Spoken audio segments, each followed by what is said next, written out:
guys, so welcome back to my channel. So I'm here for the July releases video. We are in the midst of summer and I feel like we got some good releases coming out in July. So I'm gonna go through the really big titles and sequels very quickly in the very beginning and then get into 5 of my most anticipated releases in the month of July. So jumping right into sequels that are coming out this month, on July 10th we are finally getting Bright We Burn by Kiersten White. This is the third and I think final book in the And I Darken trilogy. I'm so ready for this book. I have adored the first 2 in this series. I'm so excited for this. On July 31st, we are getting The Darkest Legacy by Alexandra Bracken. This is the surprise 4th installment to the Darkest Mind series by her. Years after that trilogy finished up, we're apparently going back to that world in like a follow-up story.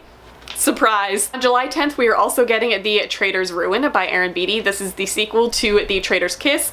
I love these covers. I haven't read the first one yet, but I just love these covers. Also on July 10th, we are getting The Brink of Darkness by Jeff Giles? I'm gonna say Giles because I like Buffy. But this is the sequel to The Edge of Everything, which came out last year. Had mixed reviews. Curious to see what people think about this. And on July 24th, we are getting another book from Rosamund Hodge, and that is called Endless Water, Starless Sky. She just owns the cover game. I love all of her covers. I'm not a huge fan of her writing, but her cover game is on point. Getting into my most anticipated releases, the first book that I want to talk about is Heart of Thorns by Brie Barton. This comes out on July 31st, and I am so excited for this. I've heard mixed things from the reviews so far, but I'm just so ready to read the story for myself. Cover's gorgeous, story sounds amazing. Let me give you a synopsis. In the story, we are following Mia, who spent her entire life on the battlefield fighting Gwyrok? I don't know how to pronounce it. Basically, these demonic women who have the power or the magical ability to manipulate, and I quote, flesh, bones, breath, and blood. That sounds awesome. But one day, Mia's father announces that she is to be married to a prince, so she has to like hang up her knife and live the life of a lady in gowns and parties and whatnot. She has mixed feelings about this, but after her wedding goes disastrously wrong, she kind of starts to discover that she has these magical abilities, that these demonic women that she spent her entire life fighting, she might possess those abilities. So I'm very excited to see where this goes. This honestly sounds like kind of a normal fantasy type of story, but I'm just for some reason so intrigued by it. I just can't wait to see the like powers that she gets. Oh, I'm so excited for it. The next book that I want to talk about is Contagion by Erin Bowman. This comes out July 24th and I'm so excited for this. This is totally my type of sci-fi story and I'm so excited. So we are following basically a skeleton crew that has been sent to a faraway planet after the crew that had been working there sent them a very urgent, distressing SOS signal.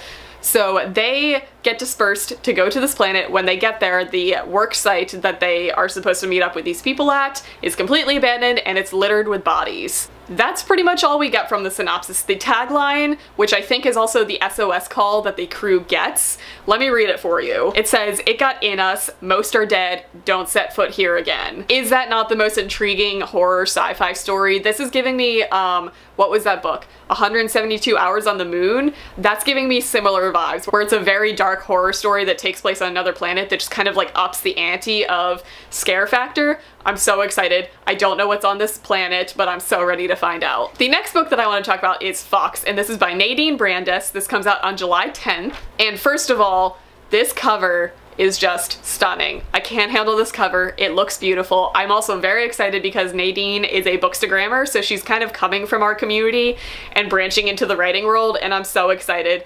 This book has been received so well by everybody who's been reading it. I can't wait to get my hands on it. So we are following Thomas Fox in this story, who is the imagined son of Guy Fawkes. I'm on board already. So this is set in 17th century London where the Stone Plague is sweeping the streets. And the Stone Plague is this sickness that has been going around and it slowly turns its victims into stone. This plague, we don't know where it came from and who created it, but there are 2 rival, I want to say clans, gangs, groups of individuals who are blaming each other for the creation of this plague. We have the Keepers and we have the Igniters. And there are just endless battles and dark alley fights and masks. Oh, the tone of this story, I'm just so excited for it. Getting back to Thomas, Thomas is starting to show signs of the Stone Plague in his eye. So when his father, Guy Fawkes, proposes to him that they are going to use 36 barrels of gunpowder to blow up the Igniter King because they think that he created this plague. Thomas Fox is on board. The only downfall to this plan is that it would also kill the girl that he is in love with. So that's the basic synopsis of the story. I am so excited to read this. The reviews are stunning for this so far. The cover is stunning for this.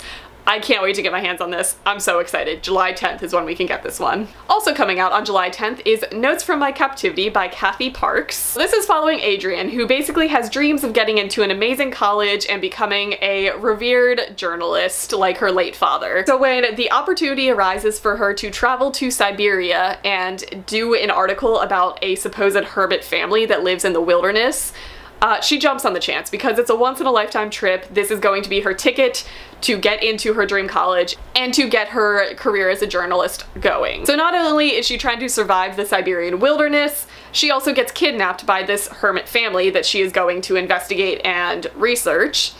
Surprise. So her dreams kind of come to a crashing halt when she is the captive of this family in the Siberian wilderness. Hello, that's an issue. And her only way of escaping the situation is to befriend the family and woo the son of the family. So I'm guessing there's gonna be a weird romance between them, but probably not healthy. I'm very intrigued by the story. For some reason, I've just had my eye on this book for a very long time. I like dark stories like this. I think it's gonna be a good one, so July 10th. And the last book that I want to talk about is a book a lot of people are talking about, and that is Sea Witch by Sarah Henning. This comes out at the end of July on July 31st. And I'm so excited for this. I have a feeling this is gonna be in a lot of subscription boxes because this just seems like a really big release, and I'm gonna agree. It sounds great. So basically, this is kind of the reimagined origin story of Ursula from The Little Mermaid. That's the vibe that I'm getting from it, and I'm on board. I'm good with that. So in this, we are following Evie, who has become an outcast in her small fishing town after her best friend Anna drowns. But one day, a girl kind of appears offshore who looks exactly like Anna. So Evie kind of ignores the girl's comments that she is not her friend and decides that her actual magical powers really did work and she really did end up saving her friend. She doesn't need to be an outcast in her town anymore. Regardless of what this random chick is saying to her, she's really choosing to believe that this is her best friend come back to life. They become very good friends. They start to catch the eye of two princes. She thinks she's gonna get her happily ever after. But this girl, who is not Anna, starts to kind of show her some of her secrets, that she in fact cannot live on land. Little Mermaid vibes there. Evie will do anything to save her and their friendship, including learning what the cost of her magic is and what bargains are really worth to her. And I have a feeling this is about to set the tone for the beginning of The Little Mermaid. I'm so excited for this. The cover is stunning for this. My favorite reimaginings are of villain stories. I love seeing them go down the dark side. I'm so excited for this story. So keep an eye out for this at the very end of July, because I know I will be. And those are all of the books that I'm really excited about in the month of July. Let me know down in the comments what you guys are most looking forward to in this month, and I think it's gonna be a really good reading month. Hit the subscribe button if you would like to see more of these, because I do these every single month, and I will see you guys in my next video.